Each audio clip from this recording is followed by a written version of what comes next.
우리 주님의 은혜와 평강이 사랑하는 성도 여러분 모두에게 가정의 일터에 임하기를 주의 이름으로 축복합니다. 제가 전도사 시절에 제 아들이 한 4살쯤 되었을 때에 제 아이에게 나중에 커서 뭐가 되고 싶냐고 물어본 적이 있었습니다. 대화가 이런 식이었습니다. 아들, 나중에 커서 뭐가 되고 싶어?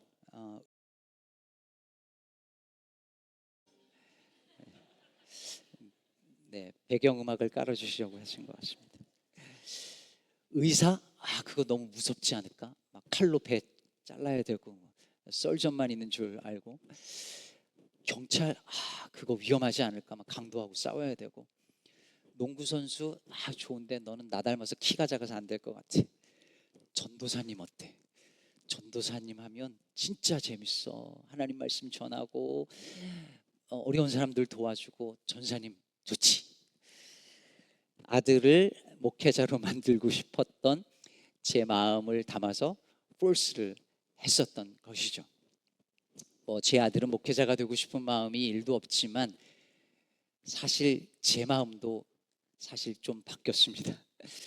목사가 되고 목회를 하고 나니 아들이 목사가 되면 좋겠다라는 말이 입에서 잘 떨어지지 않게 되었습니다. 여러분은 어떠신가요? 꼭 목회자가 아니더라도 자녀가 있다면 내 자녀가 믿음대로 살려고 훤히 보이는 그 고생길을 향하여서 가겠다라고 말을 한다면 뭐라고 말하시겠습니까?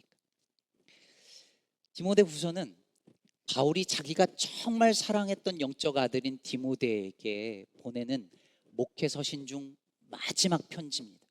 유언과도 같은 편지예요. 바울은 디모데를 너무 사랑해서 늘 내가 사랑하는 아들이라고 불렀습니다. 친자식이 없었으니 자식보다 더 아끼는 아들이었습니다. 그 아들에게 보내는 마지막 편지. 이 편지를 쓸 때 바울은 감옥에서 죽음을 앞두고 있었습니다. 바울은 지금까지 전도여행 다니면서 수없이 많은 박해와 고난을 받고 매를 맞고 그런 고초를 당했습니다. 돌에 수없이 맞았습니다. 감옥에 갇혔습니다. 한 번은 돌에 맞아서 죽은 줄 알고 성 밖에 유대인들이 버리기도 했었습니다. 온몸에 평생 받은 그 고난과 매를 맞은 것 때문에 온몸에 병이 들었었을 것입니다. 그런데 이런 외부적인 핍박과 박해보다 바울을 힘들게 한 것이 있었습니다. 오늘 본문 14절까지 읽었는데 15절을 보면 아시아에 있는 모든 사람이 나를 버린 일을 내가 안 하니 그 중에는 부겔로와 허모게네도 있느니라 라고 말합니다. 여기서 아시아는 바울이 전도여행 때 찾아갔던 소아시아 지역을 말하는 거죠. 가는 곳마다 복음을 전했고 교회를 세웠어요. 그랬는데 그곳에서 바울이 복음 전했던, 바울이 목회했던 그 모든 사람들이 바울을 버렸다라고 말하고 있습니다. 그 중에 부겔로와 허모게네도 있었다라고 말하는 것을 보면 이 두 사람은 바울과 친했던 관계인 것 같아요. 그런데 버렸습니다, 바울을. 이게 다가 아닙니다. 나중에 4장 16절을 보면 내가 처음 변명할 때, 여기서 변명한다는 말은 바울이 재판할 때 첫 심리 공판에서 자신을 변호하는 그 자리에 아무도 바울을 위해서 변호해 준 사람이 없었다는 거예요. 아무도 없었다는 것입니다. 바울은 얼마나 외로웠을까요?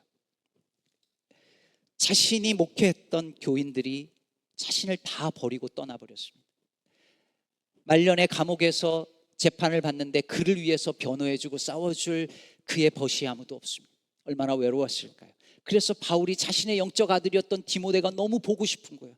그래서 마지막에 디모데후서 마지막에 너는 어서 오라. 겨울이 되기 전에 오라. 겨울이 지나면 다시 볼 수 없으니 겨울이 전에 오라라고 부탁하는 거예요. 여러분, 바울의 말년이 어떤가요? 평생 복음을 위해서 헌신한 목회자요, 선교자요, 복음 전도자의 삶이 너무 말년에 초라하고 쓸쓸하고 비참하지 않은가요?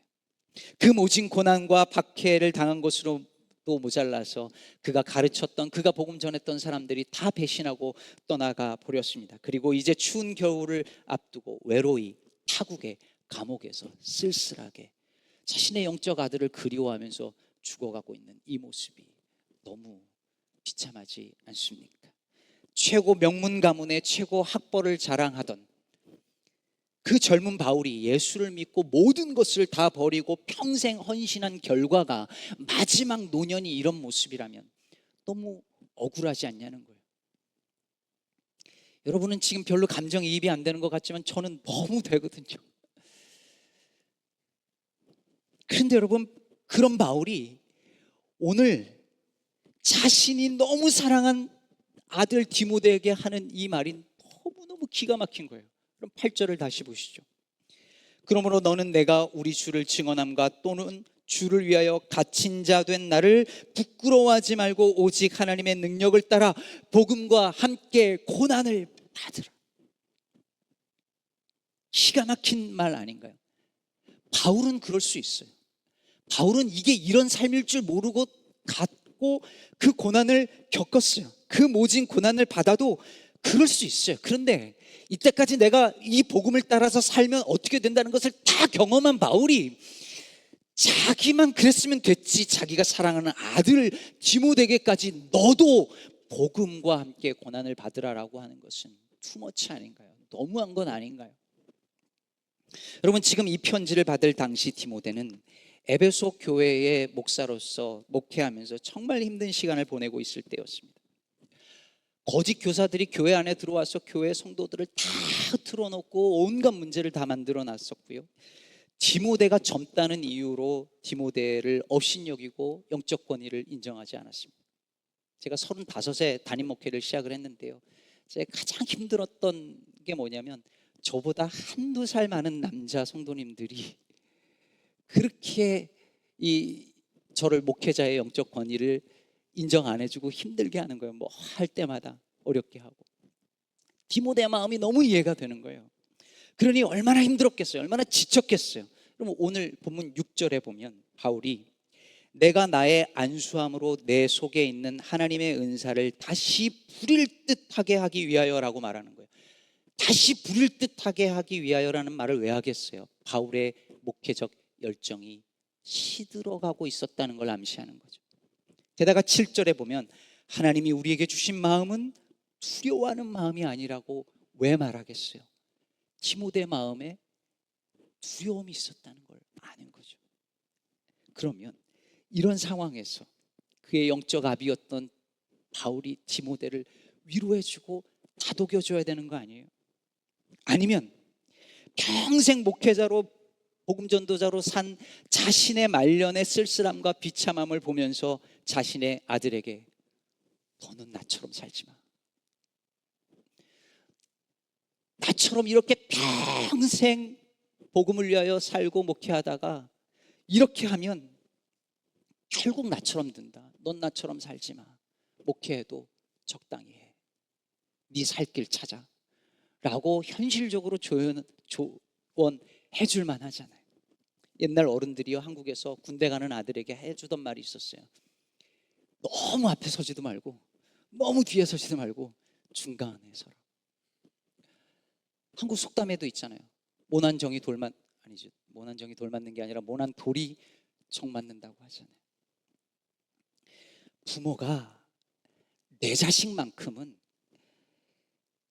나처럼 힘들게 살지 않기를 바라잖아요.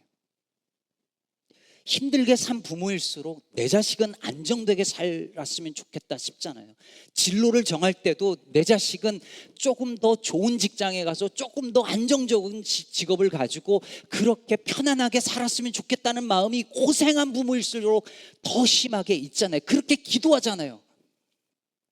목회자들도 마찬가지예요. 선배 목사님들이요, 특히 목회하면서 정말 고생한 분들, 그 중에서도 교인한테 배신당해서 힘든 경험이 있는 목사님들은 후배 목사님들한테 이렇게 조언해줘요. 교인들 너무 믿지 마. 특히 잘해주는 교인 믿지 마. 아까 일부 예배 때 이렇게 얘기했더니 이제 목사님한테 잘 안 해줄 거예요, 이렇게 얘기하신 권사님이 계셨는데, 특히 잘해주는 교인 믿지 마. 목회도 인간관계야.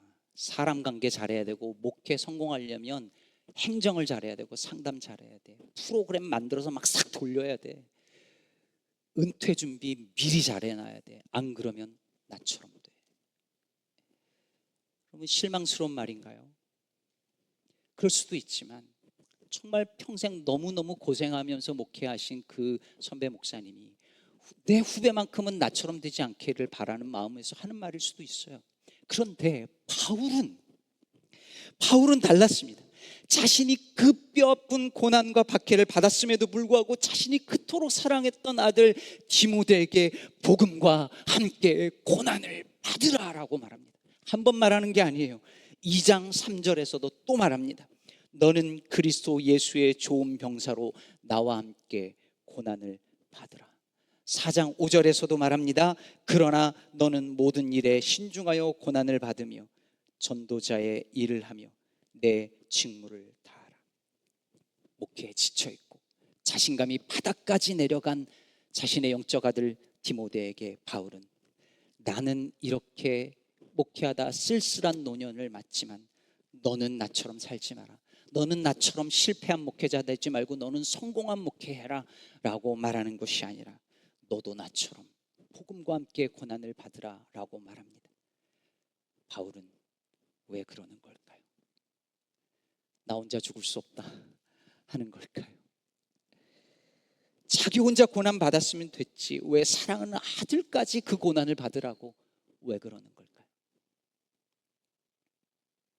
이 질문에 답하기 전에 한 가지를 생각해 볼 것이 있습니다. 8절을 다시 보실까요? 8절 우리 같이 한번 읽겠습니다. 그러므로 너는 내가 우리 주를 증언함과 또는 주를 위하여 갇힌 자 된 나를 부끄러워하지 말고 오직 하나님의 능력을 따라 복음과 함께 고난을 받으라. 주님을 증언하는 일이나 감옥에 갇힌 바울을 부끄러워하지 말고 복음과 함께 고난을 받으라라고 말합니다. 12절도 보세요. 이로 말미암아 내가 또 이 고난을 받되 부끄러워하지 아니한다라고 말하고 있습니다. 여러분 보세요. 고난과 부끄러움을 연결하고 있잖아요.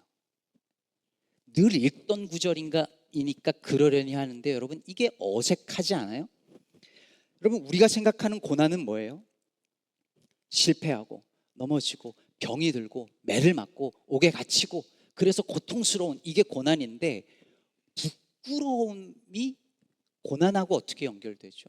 왜 굳이 부끄러워하지 말고 고난을 받으라고 표현했을까요? 바울이 여기서만이 아니라 복음 서신서에서 굉장히 자주 부끄러워하지 않는다. 내가 복음을 부끄러워하지 않는다. 부끄러워하지 말고 고난을 받으라라고 부끄러움에 대해서 굉장히 자주 얘기하는 것 아시나요? 왜 그럴까요? 이것은 이 당시 고대 지중해 사회의 독특한 문화를 모르면 이해할 수 없습니다. 소위 이 당시 문화를 그레코 로만 시대라고 하잖아요. 근데 이 당시에 가장 중요한 이 당시 사람들이 중요하게 생각했던 가치가 뭐였냐면 명예였습니다. 이 당시에 명예와 수치 문화를 이해 못하면 이게 다 이해가 안 돼요.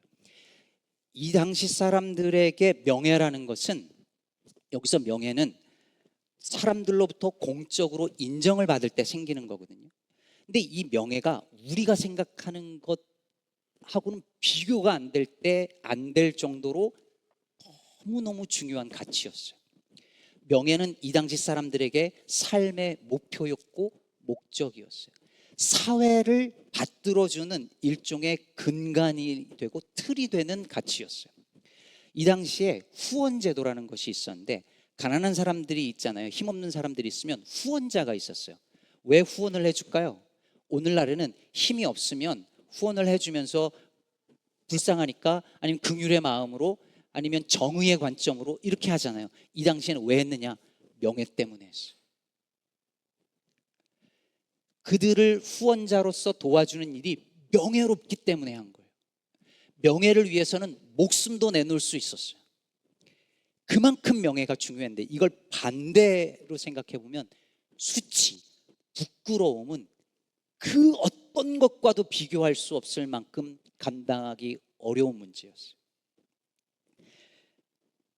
죽음보다도 견디기 어려운 게 이 당시 사람들에게 수치였어요. 그래서 여러분 히브리서 12장 2절을 보면 예수님이 십자가를 지시는 그곳에서 그 부분을 얘기하면서 히브리서 저자가 뭐라고 말하냐면 십자가를 참으사 부끄러움을 개의치 않았다라고 말해요. 여러분, 십자가에 달릴 때 뭐가 제일 힘들어요?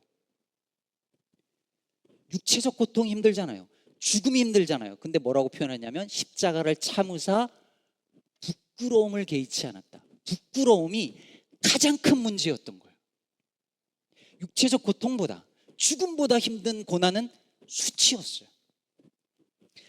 그런데 여러분, 가장 수치스러운 일 중에 하나가 뭐였냐면 감옥에 갇히는 일이었어요.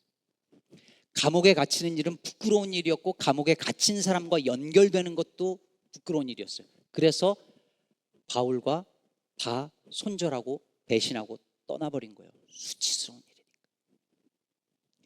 이게 감옥에 갇히는 것이 힘들어서 고난이 아니라 이게 부끄러운 일이고 수치스러운 일이어서 고난이었어요. 그래서 당시에 복음을 믿고 복음을 전도하는 사람들이 감내해야 할 가장 중요한 문제는 뭐였냐면 수치를 견디는 일이었어요. 왜냐하면 그 당시 지배적인 가치가 명예였기 때문에 그랬습니다. 그러면 바울은 어떻게 견딜 수 있었을까요? 어떻게 그 부끄러움을, 그 수치를 이겨내고 기꺼이 고난받기를 자처할 수 있었을까요? 그에게 가장 중요한 가치는 명예가 아니었기 때문이었습니다. 온갖 명예를 다 얻을 수 있는 조건을 다 갖추고 있으면서도 그걸 배설물로 여기면서도 부끄러워하지 않을 수 있었던 이유는 뭐냐면 그에게 가장 중요한 가치는 명예가 아니라 복음이었기 때문이었습니다. 바로 이것이 바울이 사랑하는 아들 디모데에게 복음과 함께 고난을 받으라라고 담대하게 말할 수 있었던 이유였습니다. 믿었던 사람들이 다 떠나가고 평생 교회를 섬겼는데 남은 건 옷 한 벌 책 한 권뿐이라 할지라도 그 똑같은 일을 내 사랑하는 자식, 내 아들이 똑같이 겪게 될지라도 그것이 가장 가치 있고 영광스러운 일이라는 사실을 정말 믿었기 때문에 복음과 함께 고난을 받으라고 말할 수 있었던 것입니다. 그렇다면 여러분, 고대 지중해 사람들에게 가장 중요하고 지배적인 가치가 명예였다면 오늘날 미국에 사는 이 사회 사람들에게 가장 지배적인 가치는 무엇일까요? 1987년에 올리버 스톤 감독의 월스트리트라고 하는 영화가 나왔는데 이 영화에 골든 게코라고 하는 인물이 등장해요. 월스트리트의 거물입니다. 이 사람이 이 영화에서 텔 더 페이퍼라는 회사를 인수합병해서 이제 주주총회를 여는데 여기서 골든 게코가 이런 말을 합니다. 탐욕이란 더 나은 세상을 향한 욕망이기에 선합니다. 탐욕은 정당합니다. 탐욕은 효과적입니다. 모든 형태의 탐욕은 상승을 향한 인간 의지의 표현입니다. 과거의 탐욕은 악한 것이고 부끄러운 것으로 여겨졌는데 언젠가부터 탐욕이 선한 것으로 여겨지고 정당화되기 시작했습니다. 1987년엔 영화에서만 나오던 이야기가 2024년에선 사람들이 정말 이것을 믿게 되었습니다. 돈, 성공, 그것을 위한 탐욕, 이것이 오늘날 사회를 지배하는 가치들입니다. 아닌 것 같은가요?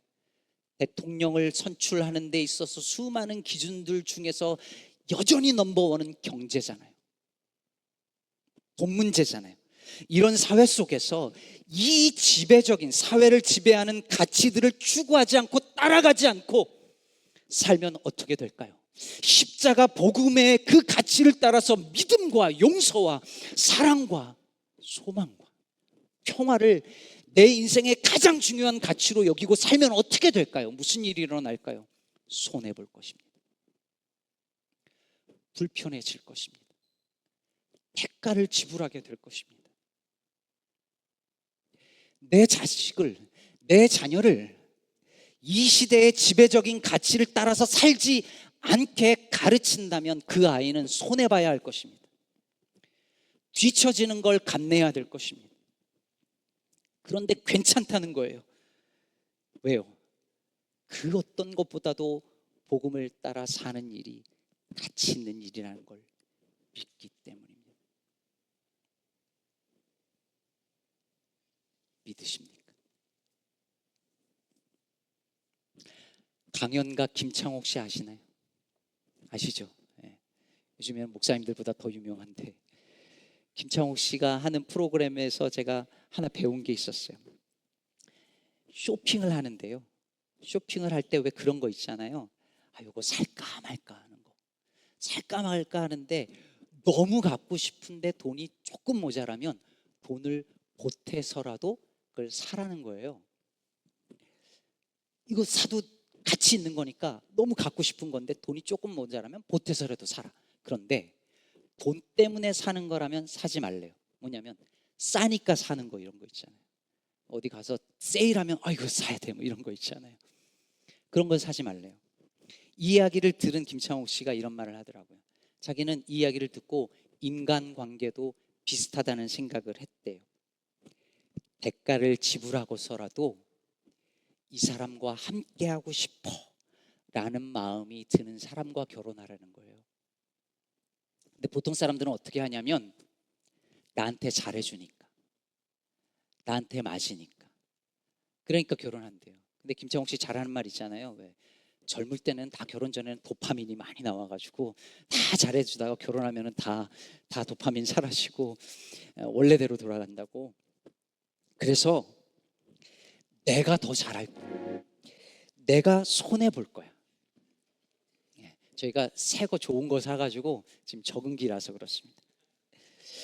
왜? 내가 더 손해 볼 거야. 왜냐하면 당신이 내 곁에 있는 것만으로도 내게는 플러스니까 라는 마음으로 상대를 대하라는 거예요. 제가 이 강연을 들으면서, 이게 직업병이긴 한데 교회와 신앙도 마찬가지라는 생각이 들었습니다. 교회 왜 오시나요? 교회 오면 우리 애들 인격 형성에 도움이 되니까, 소셜 릴레이션십 만드는 데 도움이 되니까, 교회가 가까우니까, 예배 드리면 마음이 편해지니까, 목사님이 잘생겼으니까, 신앙을 가지면 우리 가족이 다 행복하니까, 이런 게 아니라 대가를 지불하고서라도 믿음을 갖고 예배를 드리고 교회로 모이고 그리스도인으로 살아갈 가치를 발견해야 한다는 것입니다.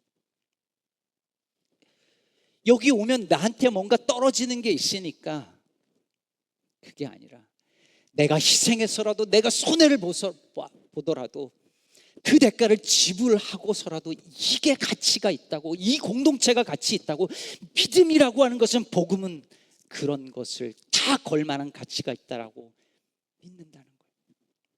그래서 교회 공동체의 가치를, 복음의 가치를 발견한 사람은 기꺼이 대가를 지불하고 기꺼이 손해를 보고 기꺼이 불편하기를 자처합니다. 주일 예배 하나 처음부터 끝까지, 시작부터 마지막까지 온전히 드리는 그 일을 위해서 겪어야 할 불편함과 손해 정도도 감당하기 어려워하는 사람으로서는 이해할 수 없는 복음의 가치입니다.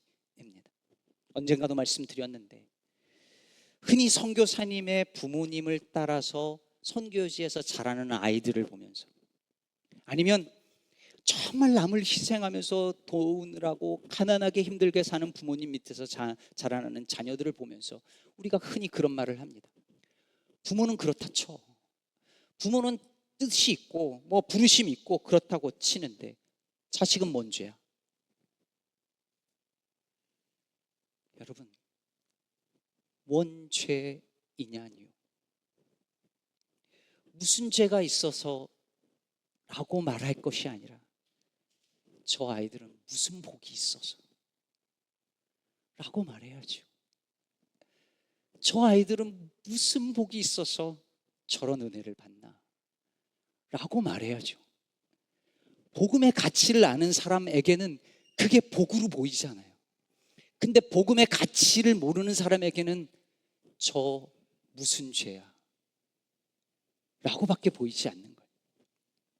사랑하는 성도 여러분, 그리스도인에게 부끄러운 것은 살면서 시련을 겪고 배신을 당하고 재산과 명예를 다 잃고 노년에 쓸쓸해지는 것, 그게 부끄러운 것이 아닙니다.